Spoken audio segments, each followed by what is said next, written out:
একক সংখ্যাগরিষ্ঠতা নিয়ে ডানপন্থী কনজারভেটিভ পার্টি ক্ষমতায় আসায় দুশ্চিন্তায় ব্রিটেনে বসবাসরত বাংলাদেশি কমিউনিটি।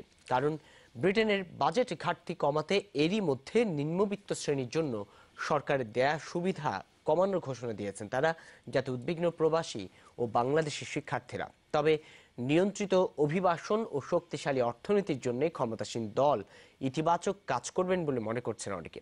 লন্ডন থেকে আরও জানাচ্ছেন সহকর্মী শাহনেওয়াজ রকি।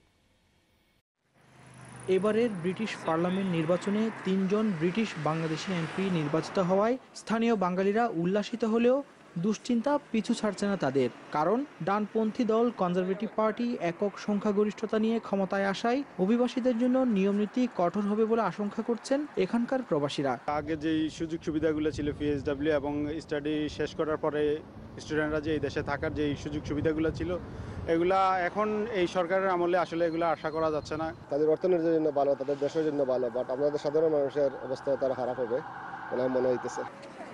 এছাড়া অভিবাসন কমাতে মানবাধিকার আইন বাতিলের প্রতিশ্রুতি দিয়েছে তারা, যে আইনের সুযোগে অনেক অভিবাসী ব্রিটেনে স্থায়ী বসবাসের সুযোগ পেত।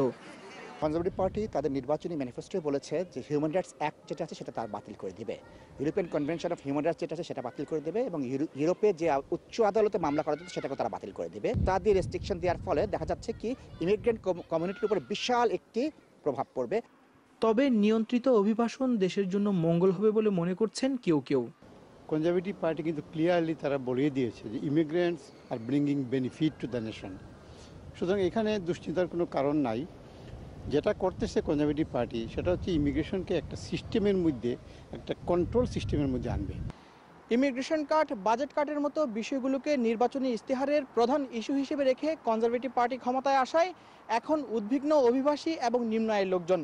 তবে কেউ কেউ বলছেন ব্রিটেনের অর্থনীতিকে চাঙ্গা করতে ইতিবাচক ভূমিকা রাখবে এই দল। Shahnewaz Rocky, Jamuna news, London.